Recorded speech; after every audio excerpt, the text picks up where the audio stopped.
शंकराचार्य जयेंद्र सरस्वती को भी 2004 में बड़ी ही बर्बरतापूर्वक जेल में ठूंस दिया गया। तब बापूजी से यह अत्याचार सहन नहीं हुआ और बापू भी मैदान में कूद पड़े। उस वक्त बापू ने जंतर मंतर पर अनशन भी किया था। मेरा हृदय पीड़ित हो रहा और इन देवता लोगों ने निर्णय किया, मैं खुद भागा आया। मैं इस पार्टी पर कोई मेहरबानी नहीं कर रहा, मैं किसी पर कोई मेहरबानी नहीं कर रहा। मैं उस देव की प्रेरणा से आया। मुसीबतों और जुल्म ने हमको ललकारा कि एक सत्पुरुष को इतनी पीड़ा दी जा रही और करोड़ों भारतवासियों के हृदय को उत्पीड़ित किया जाए।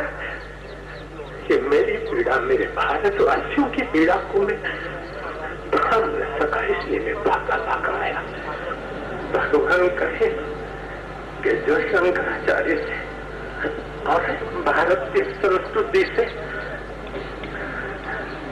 इन्होंने खिलवाड़ कर रहे हैं, उनको हम हाथ जोड़ के प्रार्थना करते हैं, इस खिलवाड़ से बाज आओ,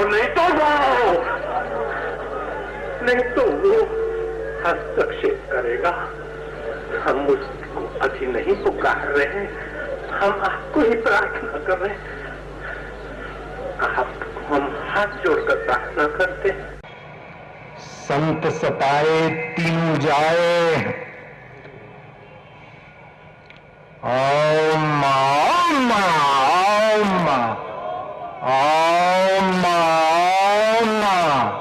ओम ओम। संत सताए तीनों जाए, तेज बल और वंश ऐसे ऐसे कई गए, रावण कौरव केरे कंस। एक महापुरुष की पीड़ा से हजारों साधु पीड़ा सहते नंगे पैर दिल्ली की सड़कों पे आए, धूप में घाम में तप रहे। ये पाप किनके सिर पर जाएगा?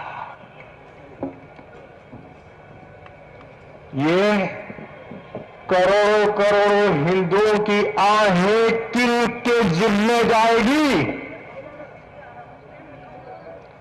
ओम ओम ओम ओम। अनीश्वरवादी कहो अथवा अपना अहंकार सिद्ध करने के लिए किसी भी हद पे जाने वाले तमस प्रधान प्रकृति के कूटनीतिज्ञ कहो, लेकिन उनके सामने अब हम सभी को मिलकर लोहा लेने के लिए तैयार रहना पड़ेगा।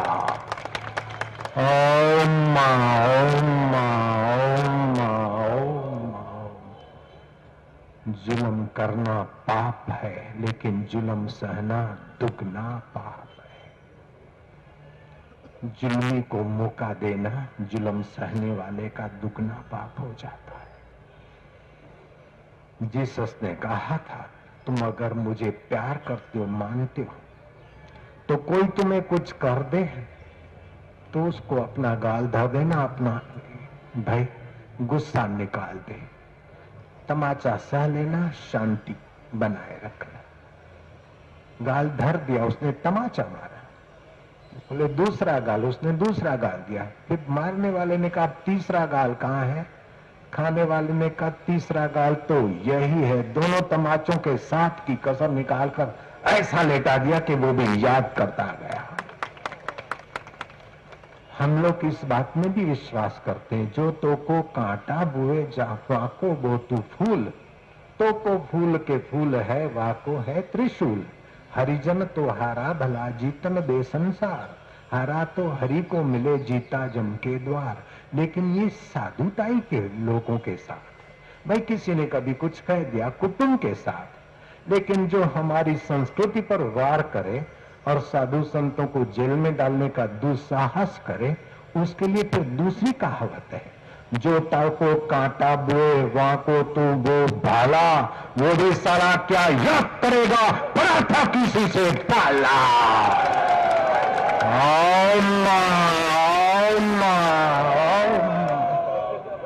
संत कृपालू जी महाराज हो या फिर डेरा सच्चा सौदा के बाबा राम रहीम, अथवा योग गुरु स्वामी रामदेव या फिर स्वामी नित्यानंद महाराज, सभी संतों पर किसी न किसी तरीके के आरोप लगाकर उन्हें प्रताड़ित किया जा चुका है। हम जनता से अपील करते हैं कि ऐसे लालची और दो पैसों के अखबार और चैनलों से सावधान रहें। ये आपको गुमराह करने की गंदी साजिश है और इन दलालों का तो कहना ही क्या, अंग्रेजों की नीति अपनाकर साधु से साधु को लड़ाकर उनके भक्तों को आपस में एवं समाज से लड़वाकर हिंदुत्व को नष्ट करने की साजिश स्पष्ट रूप से दिखाई पड़ती है। वैसे मीडिया भी बार बार ये सवाल उठा रहा है कि बापू आशाराम का आरोपों से चोली दामन का साथ है। लेकिन यह भी सच है कि स्वयंभू गुरु आसाराम अपने सत्संग और प्रवचनों से ज्यादा विवादों के चलते चर्चा में रहते हैं। बात स्वाभाविक ही है कि आखिर बापूजी के खिलाफ क्यों इस तरह की साजिश की जा रही है। जब हम इसकी तह तक गए तो काफी सारी बातें खुलकर सामने आई। बापूजी पिछले 50 सालों से समाज, संस्कृति और देश के उत्थान में अहम योगदान दे रहे हैं। बापूजी देश के पहले ऐसे संत हैं जिनका बहुत बड़ा जनाधार है और जो धड़ल्ले से भारतीय संस्कृति और सनातन धर्म का पूरे विश्व में खुल्लम खुल्ला प्रचार कर रहे हैं।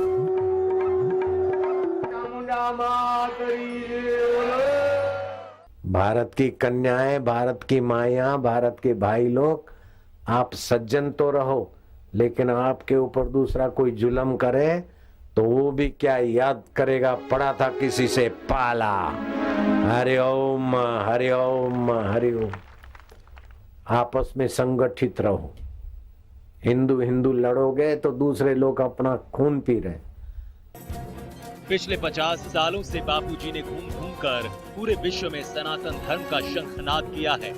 बापूजी ने सतत यही कोशिश की कि भारत देश की संस्कृति ठीक वैसे ही पनप उठे जैसे मैकाले के इस देश में आगमन से पहले पनपती थी।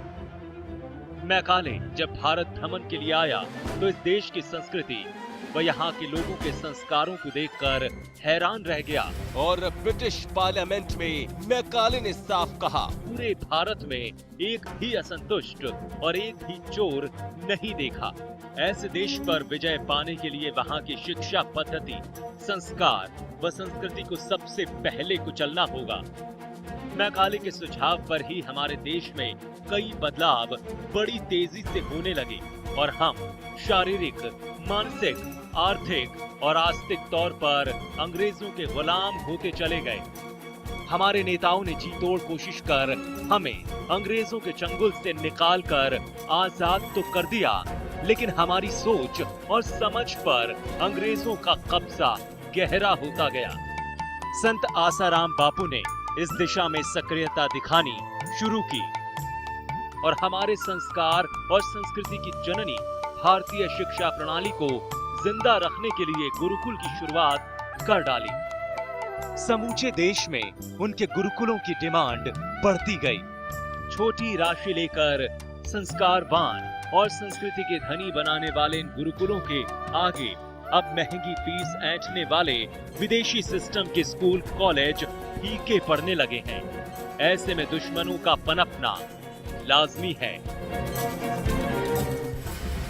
विश्व भर में फैले करोड़ों साधकों ने बापूजी के एक इशारे पर कोल्ड ड्रिंक्स, पेप्सी, कोक पीना छोड़ दिया। कई साधकों ने तो शराब, सिगरेट, पान मसाला से खुद को कोसों दूर कर लिया। तो समझाकर मैं आपको कहूं कि आज के बाद आप पान मसाले की गंदगी अपने मुंह में डालने को राजी होंगे क्या? आप तो समझदार हैं, तो आप तुरंत ना बोलेंगे। और पान मसाला छोड़ने के लिए अब मैं कहूंगा तो आप हजारों हाथ ऊपर उठाएंगे। बिल्कुल अभी मैं दिखा सकता हूं। जो पान मसाले की गंदगी अपने मुंह में नहीं लाना चाहता और आज से इस गंदगी से बचना चाहता है, वो सज्जन हिम्मत करके हाथ ऊपर करे। गिन लो हाथ, हाथ ऊपर करो और गिनो हाथ। हजारों हाथ आ गए। हाथ ऊपर रखना, मैं शंख बजाता हूं। आपका आज से नया जीवन। पान मसाला गया।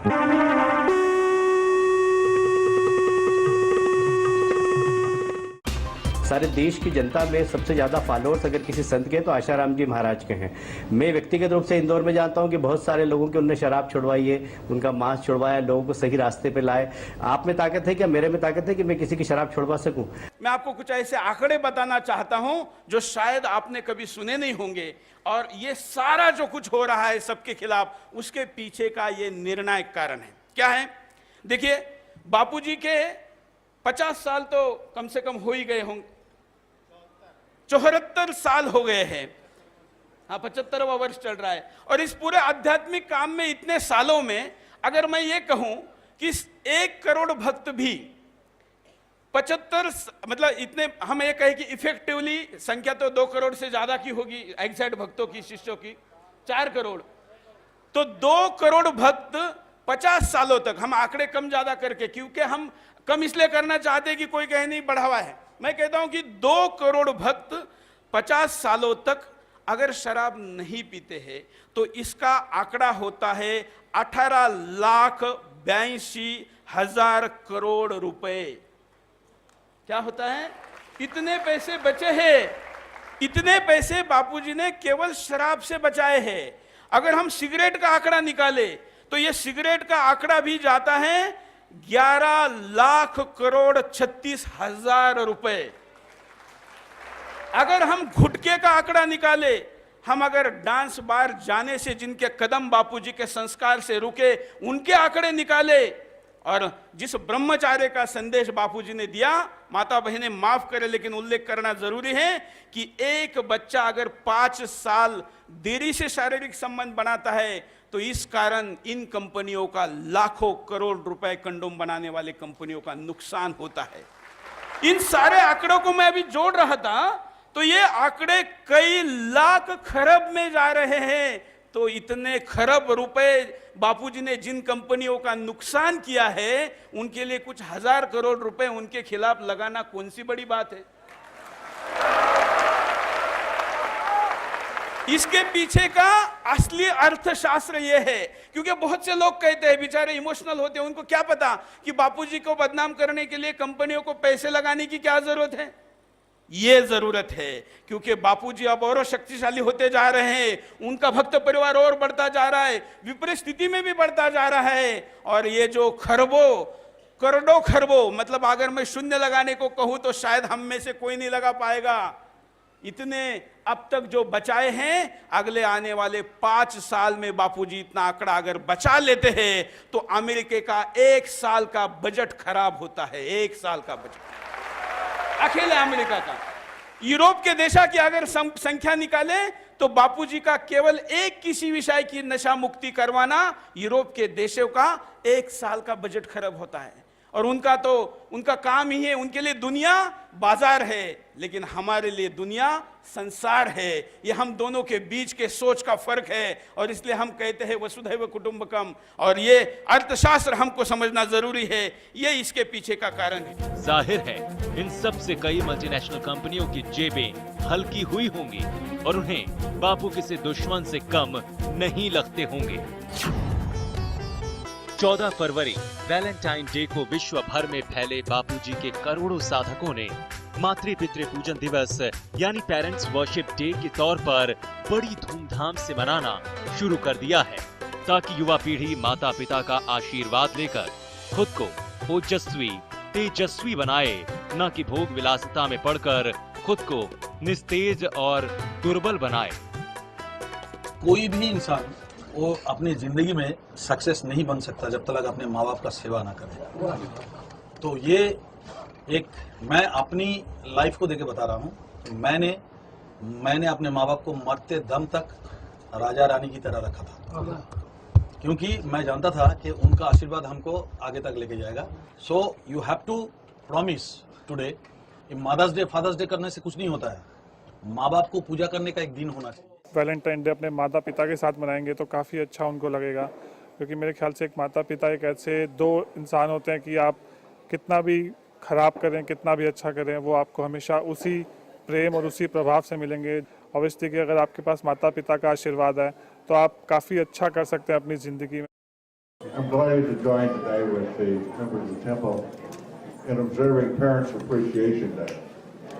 I think this is a wonderful occasion.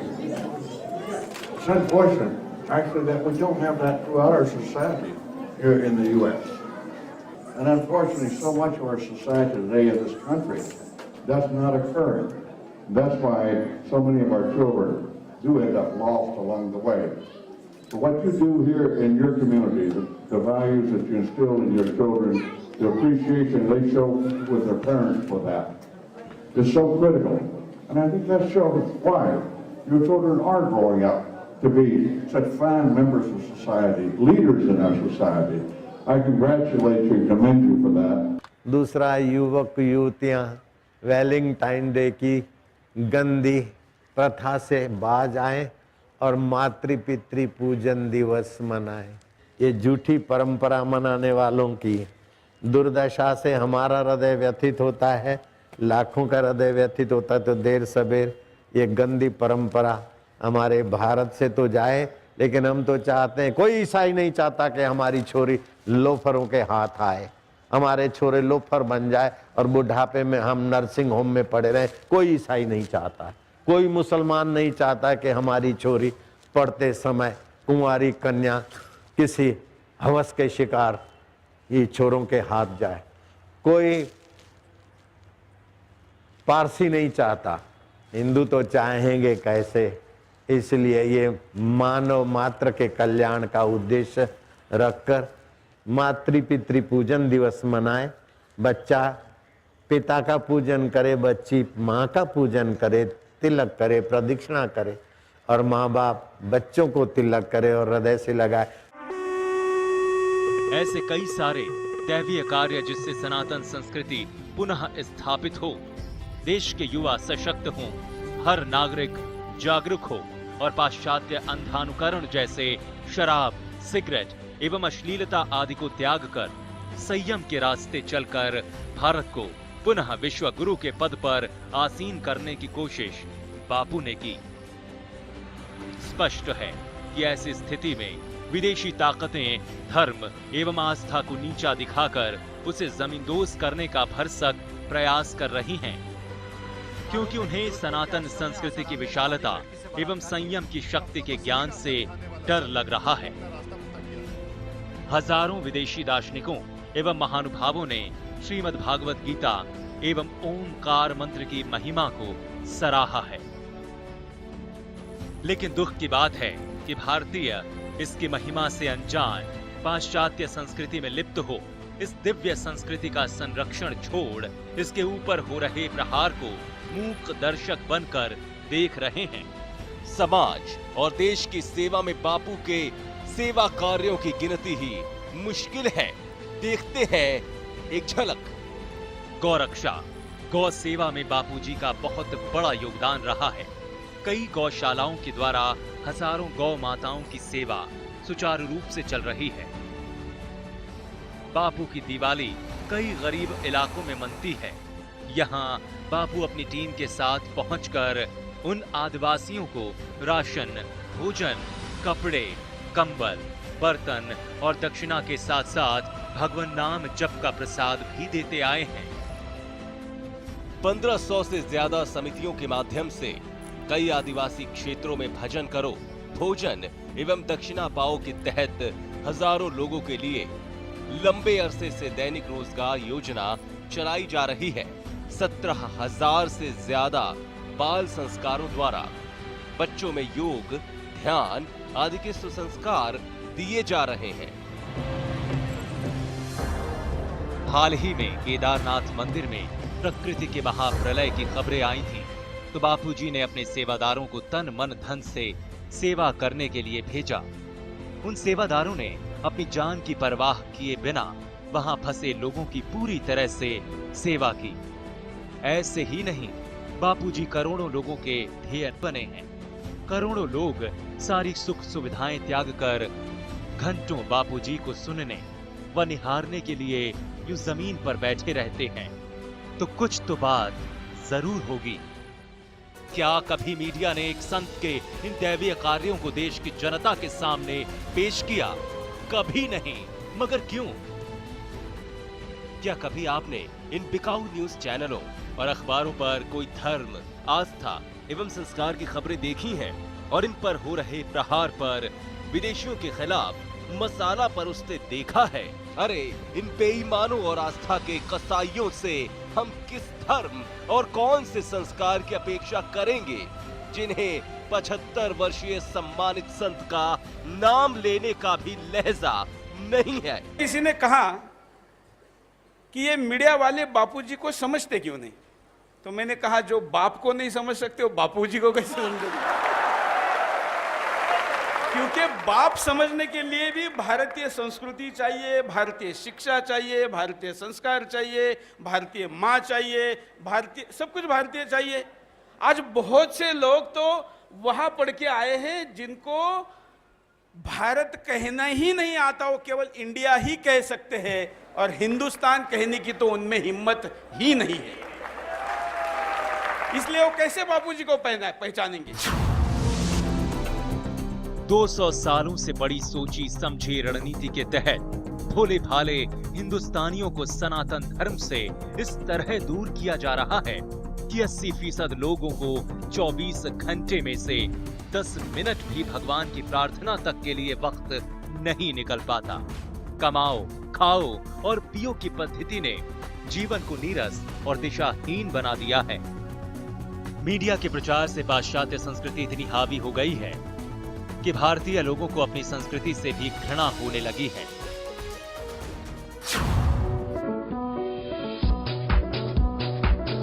अश्लीलता तो लगभग हर चैनल पर आसानी से परोसी जा रही है। बड़ी ध्यान देने वाली बात है, कुसंस्कार और अश्लीलता फैलाने वाली महिला को सरकार एक दिन में वीजा दे देती है और मीडिया उसे देवी की तरह पूजता है। ये नारी आजकल बॉलीवुड में धूम मचा रही है। वहीं सालों से योग के जरिए लाखों लोगों को लाभ पहुंचा रहे योग गुरु स्वामी रामदेव के सहयोगी बालकृष्ण को महज पासपोर्ट के आधार पर जेल में डाल दिया गया। तब कहां मर गई थी न्यायमूर्ति मीडिया? क्यों नहीं सरकार पर इस मुद्दे पर दबाव बनाया गया? मीडिया किस हद तक गिर चुका है ये हम नहीं बल्कि स्वयं प्रेस काउंसिल अध्यक्ष जस्टिस मार्कंडे काटजू के शब्दों में जब उनसे भारतीय मीडिया के बारे में पूछा गया तब उन्होंने कहा, Are you disappointed by the media? Very disappointed.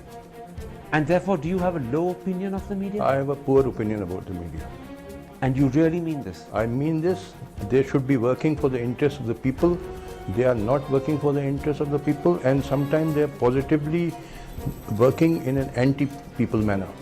Justice Kogje थे मध्य प्रदेश हाई कोर्ट के जज, उनको ट्रांसफर किया गया राजस्थान हाई कोर्ट। किन कारणवश मैं कहना नहीं चाहूँ। वो भी कह दीजिए, जस्टिस कोगजे हिमाचल के गवर्नर बने थे बाद में। मैं कहना चाहूँ वो मैं अपने हिसाब से कहूँगा ना। फिर आप अधूरा सच बता रहे हैं ना जस्टिस का। अच्छा, ऐसा है, अगर आपको आरोप लगाना है तो ये मैं आरोप नहीं ये लगा रहे हो और आप इंटरव्यू खत्म कर दीजिए। अगर इस तरह के आप मिसबिहेव करेंगे, आरोप नहीं लगा रहा हूं। अगर आपको मिसबिहेव करना है इंटरव्यू में तो मैं ये टॉलरेट करने के लिए तैयार हूँ। आपको अगर इंटरव्यू लेनी है जरा बिहेव करके इंटरव्यू लीजिए। नहीं, प्लीज स्टॉप इट। मैं सिर्फ एक सवाल नहीं कर रहे हैं आप। ये कि आधा सच और आधा झूठ इस तरह की बेवकूफी की बातें कर रहे हैं। आपको नहीं लेना, छोड़िए। नहीं, मैं तो आपने आरोप लगाया इसलिए मैंने कहा। आप प्लीज या तो बिहेव करिए, सीखिए बिहेव करना। You are much younger than me, you should learn how to behave. Use this waste of time. You don't know how to behave in an interview. आधा नहीं, आपने कहा कि आप आधा सच बोल रहे हैं, ये मुझ पर आरोप है। कम से कम मैं मानता हूँ आरोप। मुझे माफ कर दें, छोड़िए, ये इंटरव्यू नहीं होगी। आप you don't know how to behave properly, तो पटांग की बातें करते हैं। आप जाइए, गेट आउट। कि ये बिका हुआ मीडिया है। मीडिया जन विरोधी या आपराधिक वृत्तियों को बढ़ावा देने वाला और लोगों को बांटने वाला है। यहाँ तक कि पूर्व army chief general VK Singh का भी मीडिया के प्रति यही रवैया रहा। सेना के पहले ऐसे जनरल हैं जिनके ऊपर आरोप लगा है कि आप राजनेताओं के और खासकर रक्षा मंत्री की जासूसी करा रहे हैं। देखिए, आरोप जो है, जो आप बोल रहे हैं, बहुत ही हास्यास्पद है, बहुत ही अयुक्ति संगत है। मीडिया के अंदर एक चीज चलाई गई, एक मनगढ़ंत कहानी चलाई गई, सिर्फ इसलिए चलाई गई कि छवि को धूमिल किया जाए, आपके ऊपर कीचड़ फेंका जाए। और इसको इस तरीके से चलाया गया कि इसके अंदर कुछ लोग शामिल हुए, कुछ मीडिया के पास गए चाहे उनको पैसे दिए, क्या दिया उनको, लेकिन उन्होंने इसको आगे बढ़ाने की कोशिश की। और तो और जिंदल ग्रुप के द्वारा किए गए स्टिंग ऑपरेशन में खुद मीडिया घराने के 2 वरिष्ठ पत्रकारों ने खुद ये बात कबूली कि पूरा मीडिया घराना बिक चुका है। मतलब सारे news channel, all media is completely sold in this country. मतलब सारे news channel, all media is completely sold in this country. और अब हद कहां तक इनकी जाकर खत्म होगी और किस हद तक ये गिरेंगे, अपने आप में सवाल है। परिणाम ये होगा कि अगर इसके खिलाफ आवाज नहीं उठी, अगर ऐसी लड़ाई अकेली कभी बापू की है, कभी श्री श्री की है, कभी रामदेव बाबा की है, कभी जयेंद्र सरस्वती की है, ऐसा कहकर अगर हम छोड़ते जाएंगे, अकेले वो लड़ते जाएंगे, और अगर हम इनको अकेले एक साथ आकर नहीं लड़ेंगे तो क्या होगा? आने वाले दिनों में ऐसे अत्याचारी मुगलों के खिलाफ लड़ने के लिए शिवाजी तैयार नहीं होगा, क्योंकि रामदास नहीं रहेगा तो शिवाजी कहां से आएगा? सबसे बड़ा नुकसान यह है कि रामदास नहीं रहेगा तो शिवाजी कहां से आएगा? यह सबसे बड़ा नुकसान होगा। फिर इस देश को गुलाम बनाना सबसे आसान रहेगा। जो पिछले 1200 सालों में संभव नहीं हुआ, वो आने वाले 10 सालों में दिख रहा है। और उस 10 सालों में इस देश को गुलाम बनाने से रोकने में सबसे जो बड़ी शक्तियां है वो आसाराम बापू जी है, रामदेव बाबा जी है, श्री श्री रविशंकर है, जयेंद्र सरस्वती है, ऐसे साधु संत हैं। और जिस कारण ये सबसे ज्यादा टारगेट पर है, ऐसे में हम लोगों ने साथ देना जरूरी है, क्योंकि इनकी प्रवृत्ति तो माफ करने की है और हमारी प्रवृत्ति होनी चाहिए सजा देने की। अब उपाय क्या हो सकता है? उपाय यह हो सकता है, अच्छा एक आप सब कहेंगे कि आपने सारी देश की बातें बताई, व्यक्तिगत इसमें क्या है? तो व्यक्तिगत एक सबसे बड़ा नुकसान है। व्यक्ति अगर संस्कारित नहीं होगा तो क्राइम बढ़ेगा, और क्राइम केवल व्यक्तिगत नहीं बढ़ेगा तो सोशल क्राइम बढ़ेगा, सामाजिक क्राइम बढ़ेगा। हमारी बहनें और माताएं सुरक्षित नहीं रहेगी, बेटियां सुरक्षित नहीं रहेगी, यह भी एक बड़ा परिणाम है। ऐसे में अगर उपाय की दिशा में जाएं तो मैं ये कहूंगा कि ये सारे चैनल 2 कारणों से ऐसा करते हैं। एक तो बड़ा कारण है स्पॉन्सरशिप, दूसरा कारण है इनकी टीआरपी, क्योंकि बापूजी के खिलाफ जब ऐसी न्यूज चलती हैं तो लोग एंटरटेनमेंट चैनल नहीं देखते, उनकी टीआरपी शिफ्ट होकर न्यूज चैनलों की तरफ चली जाती है, इसलिए न्यूज चैनलों की टीआरपी बढ़ती है। तो एक आसान काम है, बापूजी केवल अपने करोड़ों भक्तों को आदेश दें कि जब भी ऐसी न्यूज शुरू हो जाए वो चैनलों को ऑफ करें। जैसे ही चैनल ऑफ हो गया, 6 करोड़ टीवी अगर इस देश के बंद हो गए तो सारे भोंकने वाले बंद हो गए। बहुत सिंपल उपाय, बहुत सिंपल, कुछ नहीं करने की जरूरत। इसका मतलब केवल इतना नहीं करना है, लेकिन सबसे पहले अगर कुछ करना है तो ये करना है, उसके बाद बाकी चीजें करनी है। उसके दूसरा, सोशल मीडिया में ऐसे चैनलों के जो पेजेस है उसको डिसलाइक करें, अपने आप को उससे डिसएसोसिएट करें, उस पर अपनी बातों को रखें। तीसरा, ऐसे जो सम्मेलन यहां पर हो रहा है, ऐसे सम्मेलन तालुका स्तर पर, जिला स्तर पर, राज्य स्तर पर, विभिन्न जगहों पर किया जाए और वहां पर विभिन्न लोगों को बुलाया जाए और उनके सामने ये आंकड़े और बातें रखें।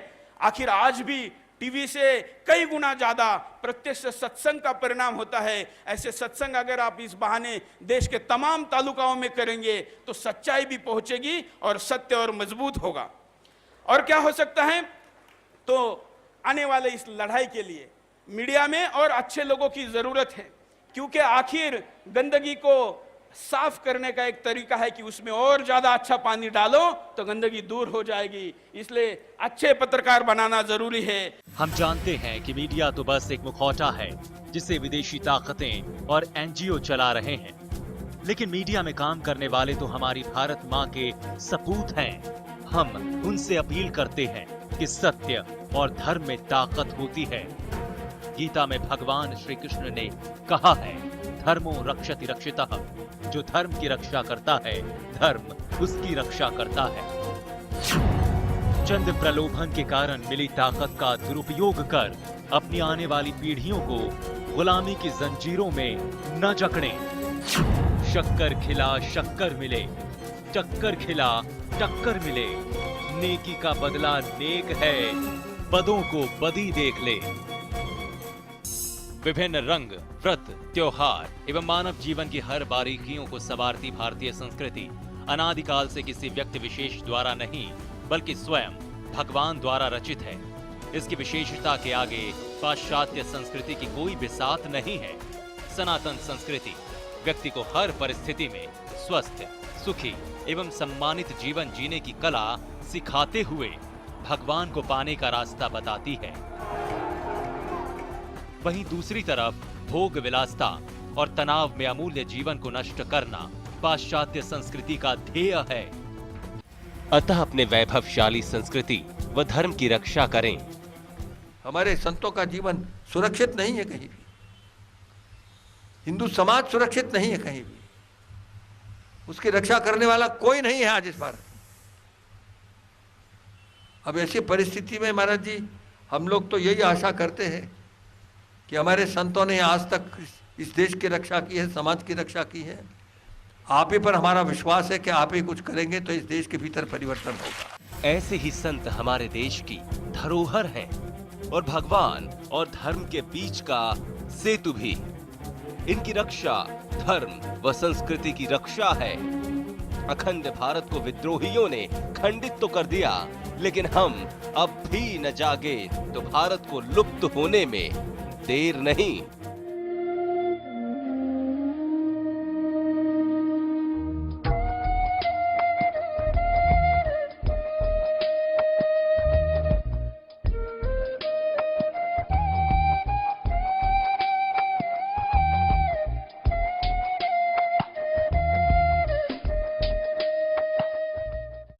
क्या आप साधक हैं? क्या आप पूज्य बापूजी या संतों को मानते हैं? तो आज ही संतों के बारे में झूठे बेबुनियाद खबरें बताकर लोगों को गुमराह करने वाले न्यूज चैनलों को सदा के लिए अपने टीवी सेटअप बॉक्स पर अवश्य लॉक करें व कराएं। यदि अभी भी ये नहीं किया तो हमारा संतों का शिष्य कहलाना व्यर्थ है। कुप्रचारक न्यूज चैनलों को लॉक कैसे करें? डिश टीवी मेन्यू दबाएं, राइट एरो की दबाकर माई डिश टीवी पर जाएं, पेरेंटल कंट्रोल पर जाएं, ओके करें, लॉक चैनल्स पर जाएं, ओके करें, पिन में 1 2 3 4 दबाएं, कुप्रचारक न्यूज चैनल चुनें, राइट एरो की दबाएं, अलाउ से ब्लॉक हो जाएगा।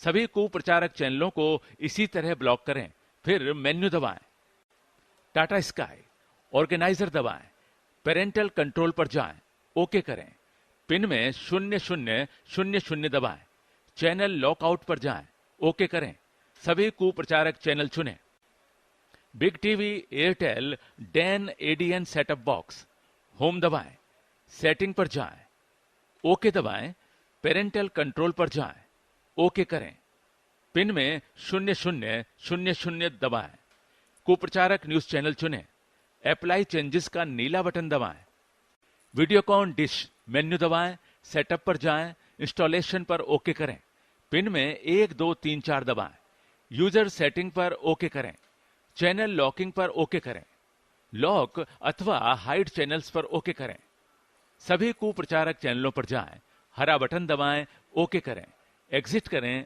यस करें, इन Den PNL setup box menu दबाएं, फेवरेट लिस्ट ओके करें, मॉडिफाई चैनल लिस्ट पर ओके करें, ऑल टीवी चैनल्स पर ओके करें, लॉक पर ओके करें, कुप्रचारक चैनलों पर जाएं, लाल बटन दबाएं।